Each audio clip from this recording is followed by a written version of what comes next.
नमस्कार, मैं हूं रवि अवस्थी और आपको मैं बता दूं, रूस यूक्रेन युद्ध अब पूरी तरीके से अलग अलग खेमों में सामने आ चुका है। और इसका सबसे बड़ा उदाहरण है कि ट्रंप के जो विशेष सलाहकार हैं, या कहना चाहिए ट्रेड सलाहकार हैं, उन्होंने कुछ ऐसे बयान दे दिए हैं जिससे रूस, चीन और भारत सब के सब उसके खिलाफ होते चले जा रहे हैं। इसीलिए हमने इस लाइन को लिखा है कि मिस्टर पीटर, पुतिन को हराना नामुमकिन। और इसी वजह से ट्रंप और जेलेंस्की की जो हार है वो लगभग तय है। और आप इसका इसी से अंदाज़ा लगा सकते हैं कि सिर्फ 24 घंटे पहले अब राष्ट्रपति ट्रंप ने एक बयान दिया है और जेलेंस्की को धमकी भरे हुए अंदाज में बोला है कि अगर आपने पुतिन के साथ मीटिंग नहीं की या इस युद्ध को रोकने की कोशिश नहीं की तो याद रखिए कि हम यूक्रेन के ऊपर अमेरिका बहुत ही सख्त टैरिफ और प्रतिबंध दोनों लगाएगा और आपको युद्ध रोकने के लिए मजबूर कर देगा। ये जो ट्रंप का यू टर्न है, आप तो जानते ही हैं कि ट्रंप जो है वो करीब 79 साल के हो चुके हैं और उनको अच्छे से पता है कि किस चीज़ को कैसे कहाँ खेलना है। अब उनको ऐसा लगता है कि जेलेंस्की भी उनके साथ खेल रहे थे, इसीलिए ट्रंप ने एक बड़ा ही तीखा बयान जेलेंस्की के ऊपर दिया है और मीडिया के सामने बोला है कि जो लोग जेलेंस्की को बेचारा या मासूम समझ रहे हैं, ऐसा है नहीं। वो बराबर इस युद्ध में उतने ही भागीदार हैं जितना ही रूस, यानी कि वो एक ही तराजू में अब दोनों को लेकर आए हैं, पुतिन को और जेलेंस्की को। अभी तक क्या होता था कि जेलेंस्की का जो पलड़ा था ट्रंप के पाले में वो भारी रहता था और ट्रंप एक सॉफ्ट कॉर्नर रखते थे जेलेंस्की को लेकर, यूक्रेन को लेकर, और ये दिखाते थे पूरी दुनिया में कि देखिए हम एक बेचारे देश के एक बेचारे राष्ट्रपति की हेल्प कर रहे हैं, उसके युद्ध को हम पीछे से हेल्प कर रहे हैं, इस युद्ध को रोकने की भी हम कोशिश कर रहे हैं। तो जो ट्रंप का जो ट्रंप कार्ड था वो हल्के हल्के यूक्रेन युद्ध में अब फेल होता हुआ साफ नज़र आ रहा है। और इसका सबसे बड़ा जो कारण निकल के आ रहे हैं उसमें यही है कि अलास्का मीटिंग और वाशिंगटन मीटिंग जो 15 और 18 अगस्त को हुई थी अमेरिका में, उसके बाद से चीज़ें बहुत तेज़ी से बिखरी हैं। और आप इसी से अंदाज़ा लगा लीजिए कि कल यूक्रेन और अमेरिकी अधिकारियों की एक बहुत बड़ी मीटिंग वाशिंगटन के अंदर है, लेकिन उससे ठीक 24 घंटे पहले रशिया ने रात में जो अटैक किए हैं उसने यूक्रेन की राजधानी कीव और पूर्वी यूक्रेन के कई इलाके और गांवों को पूरी तरीके से कहते हैं ना खंडहर बना के रख दिया है। अकेले कीव के ही अंदर लगभग 14 से ज़्यादा लोग एक मिसाइल हमले में मारे गए हैं और वो जो रूसी मिसाइल थी उसको यूक्रेन के अंदर मौजूद कोई भी अमेरिकी और यूरोपीय एयर डिफेंस नहीं रोक पाया। ये साबित करता है कि सारे के सारे जो एयर डिफेंस हैं अमेरिका के और यूरोप के, उसको रशियन कहते हैं ना आर्मी ने या उनकी सेना ने उसको डिकोड कर लिया है। और यही वजह है कि जो मिसाइलें आ रही हैं वो सीधे अटैक करके भारी तबाही मचा रही हैं।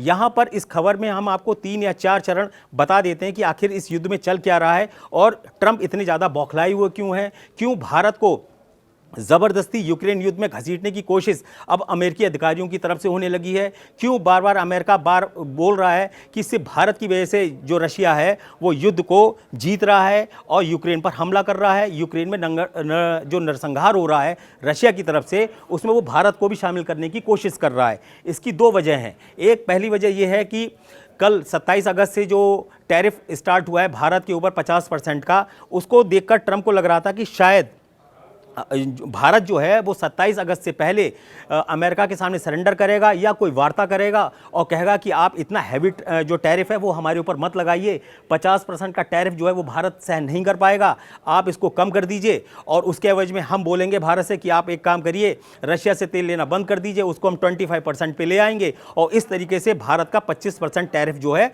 वो ऑटोमेटिक कम हो जाएगा। लेकिन भारत के जो तेवर थे वो झुकने को बिल्कुल भी तैयार नहीं थे। उन्होंने ट्रंप यानी कि जो युद्ध के अब्बा बने हुए हैं या कहना चाहिए डैडी बने हुए हैं, उनको ये बता दिया है कि भाई देखिए, आप टैरिफ का जो घमंड है या जो दबाव है वो 80 देशों पे तो दिखा सकते हो, उनको झुका सकते हो, यूरोप को झुका सकते हो, यूक्रेन को झुका सकते हो, लेकिन भारत को झुकाना इतना आसान नहीं है।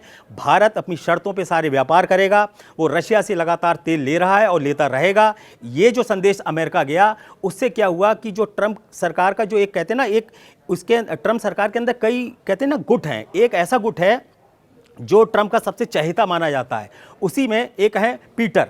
जो पीटर हैं वो ट्रेड सलाहकार हैं ट्रंप के और वही उन्होंने ही ये आइडिया दिया था कि अगर हम भारत के ऊपर हैवी टैरिफ लगाएंगे, 50% उसको बढ़ा देंगे, तो मजबूर होकर भारत सरेंडर करेगा और वो इतना हैवी जो टैरिफ है उसको झेल नहीं पाएगा और तेल लेना बंद होगा। लेकिन मिस्टर जो पीटर थे, उनका जो सारा गेम था वो चौपट हो गया। चौपट ये हो गया कि भारत ने अमेरिका से जो बातचीत करनी थी, जो वहाँ के अधिकारी आने वाले थे ट्रेड को लेकर, उसको भारत ने तुरंत ही कैंसिल कर दिया और वो भी सिर्फ 12 या 18 घंटे पहले भारत ने अमेरिकी अधिकारियों को बोला कि अभी हमारे और आपके बीच में कोई भी ट्रेड डील नहीं हो पाएगी, कोई वार्ता हम लोग नहीं कर पाएंगे, इसीलिए आप इस मीटिंग में ना आए, भारत इसके लिए तैयार नहीं है। दूसरी तरफ इंपॉर्टेंट चीज़ ये है कि 1 सितंबर से चीन के अंदर एससीओ की मीटिंग हो रही है। आपको पता है, ये है शंघाई सहयोग संगठन जो एससीओ है, उसमें लगभग 10 देश हैं, भारत, रूस, चीन, ईरान, कजाकिस्तान, किर्गिस्तान, इस तरीके, और पाकिस्तान भी उसके अंदर। ये कुल मिला के 10 देश हैं और एक ज़बरदस्त मीटिंग होने जा रही है। और शी जिनपिंग ने खास तौर से भारत को लेकर बहुत ही उत्साहित हैं और ऐसा दावा किया जा रहा है ग्लोबल टाइम्स की तरफ से और चीनी मीडिया की तरफ से कि इस मीटिंग को लेकर चीन और रूस बहुत ज़्यादा एक्साइटेड हैं। उनको लग रहा है कि जब भारत यहाँ आएगा तब हम दिखाएंगे कि चीन, भारत और रूस अपनी ताकत को कैसे अमेरिका के सामने दिखाते हैं, और दिखाएंगे एक पूरी दुनिया को इस प्लेटफॉर्म से, एससीओ के प्लेटफॉर्म से, कि देखिए आप भारत को दबाने की कोशिश कर रहे हैं, आप चीन को दबाने की कोशिश कर रहे हैं, आप रूस को रौंदने की कोशिश कर रहे हैं, लेकिन तुम्हारे सारे ट्रम्प कार्ड फेल हो रहे हैं। इसी झुंझलाहट में जो मिस्टर पीटर हैं, ट्रेड सलाहकार नवारो, पीटर नवारो, उनका क्या कहना है? उनका कहना है कि भारत जो है यूक्रेन में जो नरसंहार चल रहा है उसमें कहीं ना कहीं वो उसका भी भागीदार बन रहा है, और भारत की वजह से ही यूक्रेन में इतना भीषण जो जंग है वो चल रही है। 42 महीने से ज़्यादा इस जंग को हो चुके हैं, आपको पता ही है, 1281 दिन आज की डेट में हो चुके हैं। कुल मिला के स्थिति ये है कि 360 बिलियन डॉलर के जो हथियार यूक्रेन ने अब तक लिए थे, ये भी मैं आपको करीब 1 हफ्ता 10 दिन पहले का डेटा बता रहा हूँ, अभी लेटेस्ट डेटा आना बाकी है। उसमें बताया गया है कि 360 बिलियन डॉलर के जो यूक्रेन ने हथियार लिए थे वो सब इस्तेमाल हो गए हैं। उसके बावजूद स्थिति ये है कि आज यूक्रेन का 1,61,000 वर्ग किलोमीटर से ज़्यादा का इलाका रशिया के कब्जे में है। कम से कम 4 प्रांत उसके जो हैं वो कहते हैं ना पुतिन के कब्जे में आ चुके हैं। हैरानी की बात तो ये है कि टोटल इस समय यूक्रेन का लगभग 27%, दावे अलग अलग हैं, 20 से 27% का दावा किया जाता है, मैक्सिमम अभी तक 27% बताया जा रहा है। ज़मीनी हकीकत एग्जैक्ट किसी को भी नहीं पता है, लेकिन अभी हम 27% मान के चल रहे हैं कि अधिकतम जो है वो 27% इलाका यूक्रेन का रूस के कब्जे में आ चुका है। और यही बात ट्रंप से 15 अगस्त को अलास्का में पुतिन ने बोली थी कि आप हमको 4 इनके इलाके दे दीजिए पूर्वी यूक्रेन का, जो जिसको डोनबास बोलते हैं, जिसमें लुहांस, डोनेस्क, खैरसॉन, खार्किव जैसे बहुत बहुत बड़े इलाके आते हैं। और ये एक बहुत बड़ा इलाका है जिसमें सबसे ज़्यादा रशियन भाषा बोलने वाले लोग रहते हैं। और पुतिन का क्लेम है क्योंकि ये हमारा इलाका है और हमारा पुराना इलाका रहा है, यहाँ पे रशियंस हैं, रशियंस की संस्कृति को, भाषा को जहाँ भी खतरा होगा तो उसमें रूस की जो कहते हैं ना मिनरो डॉक्ट्रिन है, उसके तहत हम, रूस का ये कर्तव्य है कि वो इन सब चीज़ों को रोके, वो इन सब चीज़ों को बचाए। तो वो रूसियों के लिए उस पूरे इलाके को अपने कब्जे में लेना चाहता है।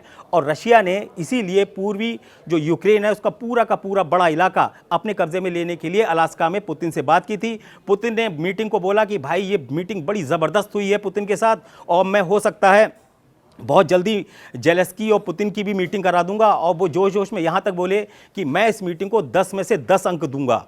जो ट्रंप का बड़बोलापन था उसका धुआं 2 ही दिन में निकल गया, जब 15 अगस्त के बाद 18 अगस्त को वॉशिंगटन के अंदर 7 यूरोपीय देश के साथ जेलेंस्की पहुंचे और वहाँ पे बात हुई। तो जेलेंस्की ने 2-2 ट्रंप से कहा कि देखिए भाई, मैं तो 1 इंच ज़मीन नहीं दूंगा। आपने कैसे बोल दिया कि हम रूस को 4 बड़े प्रांत अपने दे दें, इतना बड़ा इलाका दे दें, पूर्वी यूक्रेन उठा के पूरा दे दें, पूरा का पूरा डोनबास कैसे दे दें? यहीं पे जेलेंस्की जो थे वो फंस गए, वो ट्रंप फंस गए। ट्रंप को ये लग रहा था कि जेलेंस्की उनके दबाव में आएंगे। जेलेंस्की ने सीधा बोला कि देखिए आप 500 अरब डॉलर का पहले ही से हमसे लूट चुके हो यूक्रेन को। जो 500 अरब डॉलर के खनिज जो आपने पदार्थ की खाने हमसे खरीदी हैं वो ऑलरेडी आपके कब्जे में जा चुकी हैं ट्रेड उनके समझौते के हिसाब से। तो यानी एक तरीके से देखा जाए कि ज़मीन पर जिस तरीके से रशिया कब्जा कर रहा है, उसी तरीके से अमेरिका ने ट्रेड के बहाने 500 अरब डॉलर का जो समझौता किया था यूक्रेन से, उसे एक बहुत बड़े इलाके पर अमेरिका का होल्ड बना लिया है। अब यूक्रेन के पास बचा क्या? अब यूक्रेन के पास कुछ इलाके जो बचे हैं उसको वो चाहता है कि अगर हमें रशिया से बचा हुआ इलाका मिल जाए तो हमारी जो जीत है वो मानी जाएगी, वरना हमको सरेंडर करना पड़ेगा। आज की स्थिति में ये है कि ट्रंप जो हैं वो अलग थलग पड़ गए हैं। उनके जो जितने भी बड़े अधिकारी हैं या उनके जो विदेश मंत्री हैं वो इसी तरीके की बातें कर रहे हैं, जिससे ऐसा लग रहा है कि बौखलाहट में वो एक तरीके से ठीकरा भारत पर, चीन पर के साथ रूस पर फोड़ रहे हैं कि पूरी दुनिया में जो युद्ध हो रहा है वो उसके पीछे की वजह अब रूस, भारत और चीन है। अब स्थिति आप दूसरी तरफ देखिए, ये तो आपने अमेरिका का पक्ष देख लिया, दूसरा पक्ष है कि भाई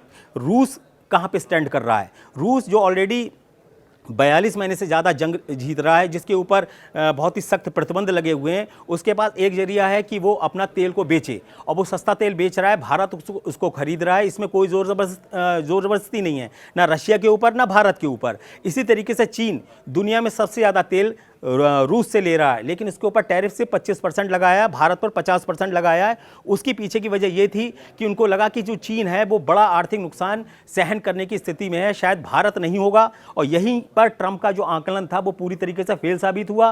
भारत ने 27 अगस्त की डेट को ऐसे निकल जाने दिया जैसे कहते हैं ना, छोटे मोटे बर्थडे पार्टी की कोई डेट निकल गई हो। ट्रंप को लग रहा था कोई आए ही नहीं। मेरे 4 बार फ़ोन करने से पुतिन ने मोदी ने कोई ट्रंप हमारा फ़ोन ही नहीं उठाया, कोई उनको एंटरटेन ही नहीं कर रहा है, कोई उनको गंभीरता ही से नहीं ले रहा है अमेरिका को। तो ये जो स्थिति है वो ट्रंप के लिए बहुत ही खतरनाक हो गई है। और इसी झुंझलाहट में उन्होंने सोचा कि पहले हम भारत पर जोर लगाते हैं। भारत पर जब उन्होंने जोर लगाया तो उसका कोई रिजल्ट नहीं आया।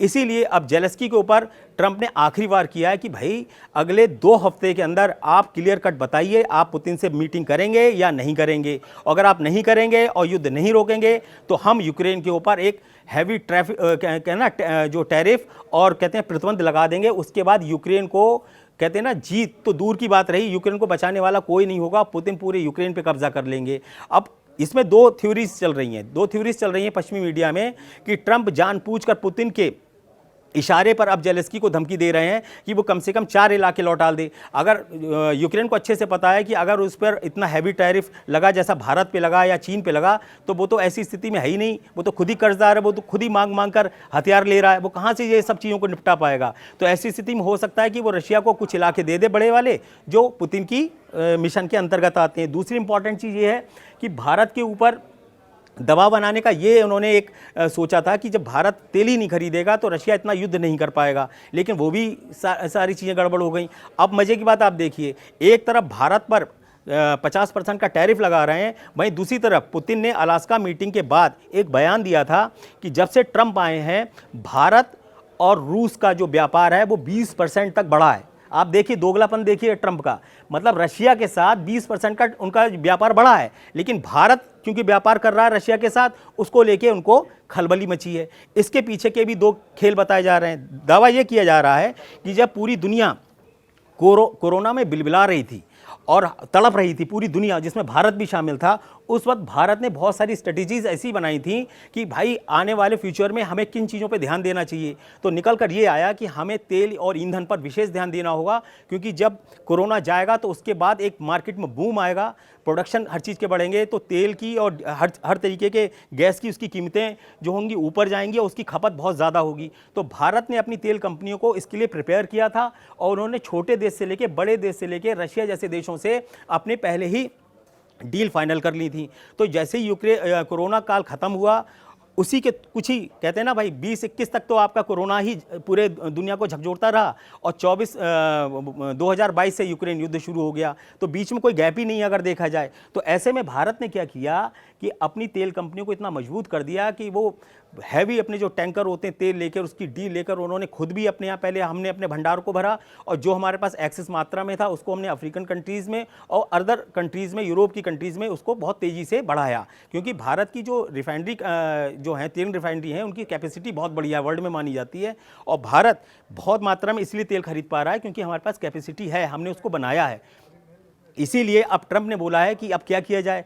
अब उन्होंने भारत से इस चीज़ को हड़पने के लिए ये दांव खेला है कि भाई भारत अगर टैरिफ अपना कम करवाना चाहता है तो 25% हो जाएगा, बस आप तेल लेना बंद कर दो। लेकिन उस पर उनकी दाल ही नहीं गल रही है। इसीलिए अब मिस्टर जो पीटर नवारो हैं वो क्या बोल रहे हैं कि जो यूक्रेन युद्ध है वो मोदी युद्ध है, यानी कि उन्होंने मोदी वॉर से जोड़ दिया उसको। आप स्थिति समझ सकते हैं इनके दिवालियापन। ये खड़े हुए हैं, ये आप मेरे सीधे हाथ पे देख रहे हैं, ये हैं पीटर नवारो, ट्रंप के साथ खड़े हुए हैं। ऊपर जेलेंस्की हैं। जेलेंस्की को समझ में नहीं आ रहा हम करें क्या। जेलेंस्की खुद चाहते हैं कि भारत हमारी मदद करे और भारत उसमें सहयोग भी कर रहा है। भारत, ऐसा दावा किया जाता है पश्चिमी मीडिया के कुछ एक्सपर्ट्स के द्वारा कि भारत इकलौता ऐसा देश है जिसने खुलकर युद्ध में कई मोर्चों पे, कई मंचों पर रशिया तक का विरोध किया है। उसको आईना दिखाया कि भाई आप गलत कर रहे हो, उसको ऐसे ऐसे करिए। और यूक्रेन से भी बोला है कि आप मिलकर बातचीत करिए, उसको निपटाइए। तो ऐसी भारत ने जो बैलेंस बनाया है वो इतना शानदार बनाया है रूस और यूक्रेन के बीच कि दोनों लोग आज हमसे बात करने को तैयार हैं। लेकिन हैरानी की बात है कि जो ट्रंप हैं वो ना अब भारत से खुश रह गए, ना जेलेंस्की से खुश हैं, ना पुतिन से खुश हैं और ना और चीन का तो मतलब ही नहीं बनता। तो जिनपिंग को एक बहुत अच्छा मौका मिला है कि 1 सितंबर से जो ट्रंप हैं उनको एक ट्रेलर दिखाया जाएगा कि तुम पूरी दुनिया में जो दादागिरी दिखा रहे हो टैरिफ के नाम पर, वॉर के नाम पर, और वॉर को जिस तरीके से आपने बिजनेस बनाया है। आप बताइए, पहले नेटो का पर दबाव बनाया और हैवी टैरिफ का उनको धमकी दी यूरोप को, और उनसे बोला कि भाई अब नेटो का बजट बढ़ाओ। नेटो का 5% बजट बढ़वाया डिफेंस का, और उनसे बोला कि अब जो 5% आपका पास एक्स्ट्रा आएगा वो सारा का सारा पैसा अमेरिका के पास जाएगा, और अमेरिका की जो हथियार कंपनियां हैं वो हथियार बनाएंगी, नेटो उसको खरीदेगा और उसको दोबारा से यूक्रेन को बेचेगा। यानी कि यूक्रेन को देगा, वो किसी भी रूप में दे, चाहे मदद के रूप में दे, चाहे कर्ज के रूप में दे। यानी कि कुल मिलाकर ट्रंप को ऐसा लगा कि मैंने बहुत बड़ा ट्रंप कार्ड खेल दिया है और मैं हर तरीके से अब जीत जाऊंगा। लेकिन स्थिति अब जो है वो पूरी तरीके से पलट गई है। दूसरी इंपॉर्टेंट देखिए, अपने आप तो बोल रहे हैं कि आप लोग एससीओ मीटिंग में जाएंगे, भारत के लिए बोल रहे हैं, तो इसका मतलब है आप ये है कि आप तानाशाहों के साथ मिलने जा रहे हैं। अपने आप अलास्का में पुतिन से मिले तब उन्हें तानाशाही नजर नहीं आई, तब वो तानाशाह नजर नहीं आए पुतिन। लेकिन भारत अगर एससीओ मीटिंग में जा रहा है, चीन और हमारे पीएम मोदी जा रहे हैं वहां पर, और जिनपिंग और पुतिन से उनकी मुलाकात हो सकती है, ऐसी पूरी तैयारियां लगभग हो चुकी हैं, तो उससे उनके पेट में दर्द है कि पता नहीं ये 3 लोग मिलकर कौन से, ये त्रिदेव जो हैं, ये कौन सी ऐसी खिचड़ी पका देंगे जो अमेरिका के लिए, पूरे एशिया के लिए कहते हैं ना खतरनाक हो जाएगी उनके लिए। आप स्थिति ऐसी समझ लीजिए कि भारत जो है वो सिर्फ एशियाई के देशों से बात नहीं कर रहा है, अरब कंट्रीज से उसकी लगातार बात चल रही है। हमारा विदेश मंत्रालय फुल एक्टिव है। फिनलैंड से तक बात हो चुकी है, जो इकलौता ऐसा अभी लेटेस्ट देश है, नीदरलैंड और फिनलैंड, जो यूक्रेन को सीधी सीधी हथियारों की मदद दे रहे हैं। द नीदरलैंड्स ने तो अभी 4500 करोड़ रुपए के अभी हथियार बेचे हैं यूक्रेन को। बेचे क्या, उनको दिए हैं। तो ऐसी स्थिति में जो भारत का विदेश मंत्रालय है या भारत सरकार ने जिस तरीके से अपनी विदेश नीति को कहते हैं ना मैच्योर किया है और अपना दिखाया है दमखम कि भाई ये भारत जो है ना वो भावुक देश जरूर है लेकिन डरने डरने वाला नहीं है। आपका बहुत अच्छा हमने स्वागत किया था, गुजरात में ट्रंप आए थे तो गुजरात को दिखाया था कि 140 करोड़ की आबादी वाला देश किस तरीके से कहते हैं ना अपने देश के जो कहते हैं मित्र होते हैं उनका स्वागत करता है। लेकिन ट्रंप ने सोचा कि ये 140 करोड़ की आबादी है भारत की, वो भारत पे एक बहुत बड़ी बोझ है और वो 50% का टैरिफ नहीं झेल पाएगी। जो यहाँ की सरकार है, भारत सरकार है, वो बिलबिला जाएगी कि 140 करोड़ में से जाने कितने लोग बेरोजगार हो जाएंगे, बवाल मच जाएगा। तो ये जो उन्होंने एक आर्थिक युद्ध भारत के खिलाफ छेड़ा, उसी का नतीजा ये है कि भारत ने उस पर कोई सीधा पलटवार नहीं किया है, लेकिन उन्होंने अपने फैसलों से और अपनी आने वाली स्ट्रेटेजी से ये साबित कर दिया है कि ट्रंप की दाल यहाँ भारत में गलने वाली नहीं है। ट्रंप ने अपने पैर पे कुल्हाड़ी मार ली है, ये पूरा अमेरिका चीख रहा है। अमेरिका के पूर्व रहने से पहले ही बोल चुके हैं कि ट्रंप के इन फैसलों से आने वाले 10 से 15 सालों में अमेरिका को भारी नुकसान होगा पूरे एशिया के अंदर। भारत की तो बात ही छोड़िए, और जो एक अमेरिका की इमेज भारतीयों के बीच में बनी थी, एक दोस्त की इमेज बनी थी, वो आज एक धोखेबाज के रूप में हो चुकी, गद्दार के रूप में हो चुकी, जिसका इतना सम्मान किया, जिसको कोरोना काल में हमने इतनी दवाइयाँ दी, जिसके लिए एक एक गोली के लिए जब ट्रंप तड़प के मांग रहे थे भारत से कि आप हमको हाइड्रोक्लोरोक्विन गोलियां दे दीजिए ताकि हम अपने अमेरिकन को बचाएं, भारत ने उस ऐसी स्थिति में उन लोगों को ये सारी दवाइयां प्रोवाइड कराई थी। आज वही ट्रंप को आप देखिए कि आए हैं तो उनके तेवर ही बदल गए, उनके अधिकारी कुछ और बोल रहे हैं, वो कुछ और बोल रहे हैं। कुल मिलाकर यूक्रेन युद्ध को अब आर्थिक युद्ध में बदल दिया है और खुद ट्रंप के मुंह से निकला है कि मैं जानता हूं कि विश्व युद्ध तो नहीं होगा, लेकिन अगर आर्थिक युद्ध हुआ तो इसमें सारे देशों का बहुत बुरी तरीके से नुकसान होगा। और ये जो डर है वो ट्रंप को इसलिए है क्योंकि ट्रंप ने जब से टैरिफ लगाना शुरू किया है तो कुछ आंकड़े ये आए कि जून का आंकड़ा आया, उसके हिसाब से अमेरिका को सिर्फ 1 महीने के अंदर $50 अरब का फायदा हुआ टैरिफ लगाने से। उसके अगले महीने में क्या हुआ, उनको करीब $100 अरब का फायदा हुआ। अब दावा किया जा रहा है कि हो सकता है कि अगले 3 महीने के बाद जब आंकड़ा निकल के आए तो वो $300 अरब का हो।